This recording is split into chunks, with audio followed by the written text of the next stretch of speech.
কি দিল? গঙ্গা জল। ওম নমঃ শিবায়।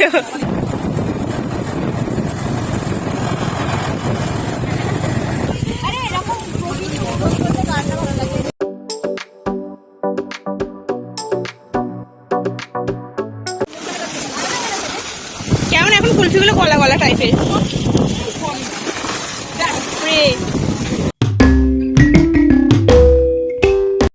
Hello guys, welcome back to my channel. তোমরা সবাই কেমন আছো? আশা করি তোমরা সবাই ভালো আছো। আমিও খুব খুব ভালো আছি। গঙ্গাটাকে আমরা একদম ছাড়তেই পারছি না। বনু আছে বলে আমরা আবার গঙ্গায় চলে এসেছি। কতটা পরিমাণে জোয়ার দেখো, প্রচুর জোয়ার আছে, জলের প্রাণ প্রচুর আছে। ঠিক মনে হচ্ছে কি সমুদ্র। সমুদ্র থেকেও গঙ্গা কিছু অংশে কম নয়, কোনো অংশেই কম না।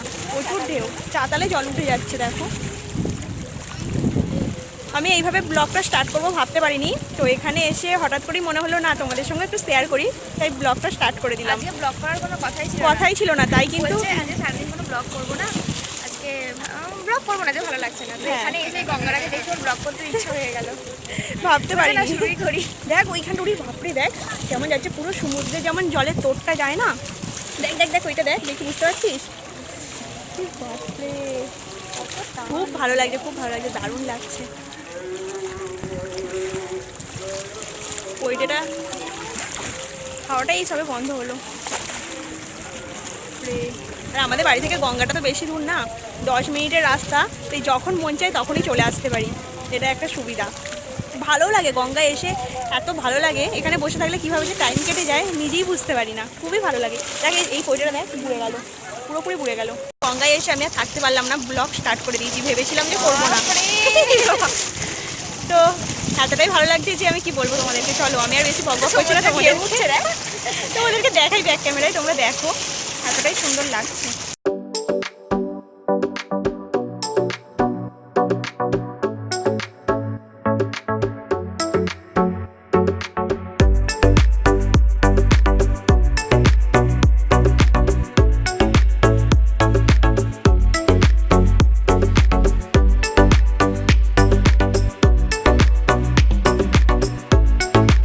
আমি প্লাজো পরে আছি বলে আমি গঙ্গায় নামতে চাইছিলাম না। বনু বলছে গঙ্গায় এসছিস আর গঙ্গার জলে একটু নামবি না, সেটা হয়?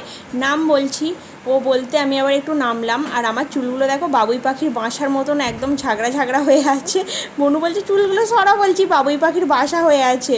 তো বলাতে আমি আবার চুলগুলো হাত দিয়ে খুব ভালো করে সরিয়ে নিচ্ছি। কি করব, ক্লিপ তো আনিনি, আর চুলটা ভিজে ছিল, স্নান করেই চলে এসেছি এখানে। বাপরে কতগুলো সিঁড়ি ডুবে গেল দেখ খালি। আপনি তো বসেই আছেন, বাড়ি কখন যাবেন? এখনো দুপুরের খাওয়া দাওয়া হয়নি, কটা বাজে দেখি?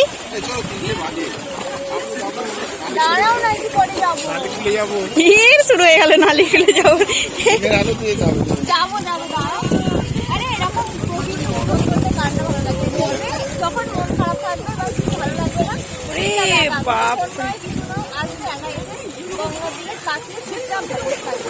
জানি তোমার আমার হয়, আমার ভালো লাগে।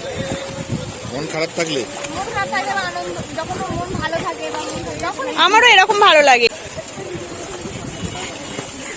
কি দিল? গঙ্গা জল। ওম নমঃ শিবায়। বাপরে, জলটা কোথায় চলে এলো? জলটা কোথায় চলে এলো? ক্যাগড়া কয়? ওই তো ক্যাগড়া, ক্যাগড়া এই তো ছোট্ট ক্যাগড়া।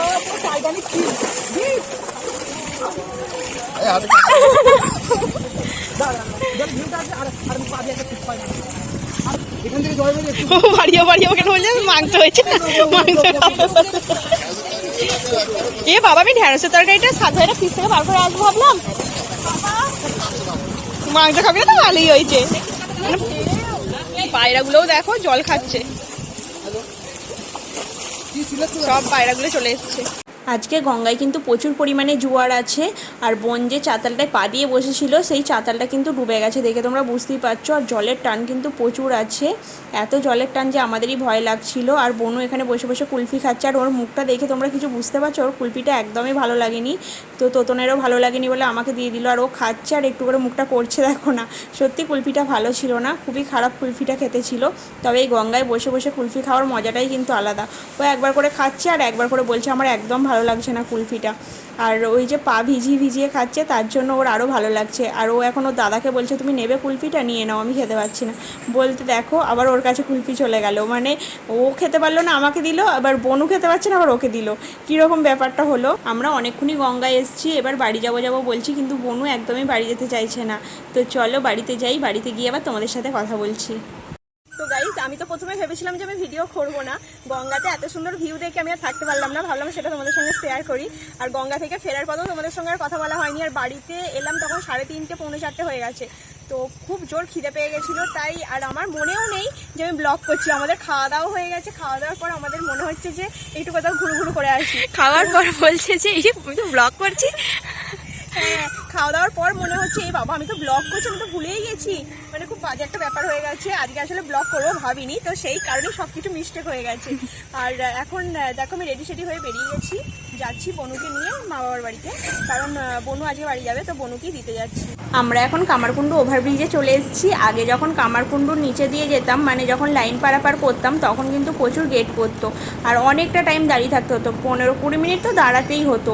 আর ওভারব্রিজ হওয়ার পর তো দাঁড়ানোর কোনো প্রশ্নই নেই। আর এই ওভারব্রিজতে যেতে যেতে কিন্তু অনেক ট্রেন যায়, সেগুলোও দেখতে পাই, প্রতি বাড়ি কিন্তু দেখতে পাই। তখন ভাবি যে প্রত্যেক বাড়ি কিন্তু দাঁড়াতে হতো। দেখো এখনই যেমন ট্রেন যাচ্ছে, এটা একটা মেল যাচ্ছে। যাই হোক, তো আমরা কাছাকাছি এসেই গেছি, এখন চলে যাচ্ছি মিষ্টির দোকানে। এটা কিন্তু নালিকুলে আমি চলে এসেছি, নালিকুল থেকে আমি মিষ্টিটা নেব, দেখি কি মিষ্টি নেওয়া যায়। এখন আমি বাড়িতে চলে এসেছি, বাড়িতে এসে আমি খেতেও বসে গেছি। বাড়িতে আসার পরেই কিন্তু আমি ভিডিওটা স্টার্ট করতে পারিনি, কারণ আমার ভালো লাগছিল না তখন। আর আমি কিন্তু সবুজ রসগোল্লা কিনে নিয়েছি, আর মা বলল যে পান্তুয়া রসগোল্লা, এটা রসগোল্লা নয় কাঁচাগোল্লা, সরি, আর হচ্ছে হলুদ রসগোল্লা, তো এগুলো ছিল বাড়িতে। তার জন্য মা আমাকে মানা করে দিয়েছিল যে বেশি মিষ্টি নিবি না। আর আমি আর বনু কিন্তু ভাত খাবো, তোতন খাবে রুটি। আর আমি এখানে চপ খেতে খুবই ভালোবাসি, মানে নালিকুলের চপ খেতে খুবই ভালোবাসি, তাই কিন্তু আমি চপ নিয়ে চলে এসেছিলাম। চপ, ফুরুলি এসব ছিল এখানে। চপগুলো খুব বড় বড় আর খুব টেস্টি। আর এখন বনু খাচ্ছে চিকেন দিয়ে ভাত, পাশে দেখো আমারও ভাত আছে, আর বাদ বাকি সবাই খাবে রুটি। কারণ আমাদের আজকে ভাত খেতে খুব ইচ্ছা হচ্ছে, ভাতটা দুপুরে সেইভাবে খাওয়া হয়নি। আর বললাম না গঙ্গায় গেছিলাম বলে দুপুরে অনেকটা পরিমাণে লেট হয়ে গেছিলো, অবেলা হয়ে গেছিলো বলে আর ভাতটা খেতে ভালো লাগেনি। আর আমার আর বনুর কিন্তু চপ দিয়ে ভাত খেতে খুবই ভালো লাগে। তো চলো ভিডিওটা এই পর্যন্তই। ভিডিওটা ভালো লাগলে একটা লাইক, কমেন্ট, শেয়ার করে আমার পাশে থেকো বন্ধুরা।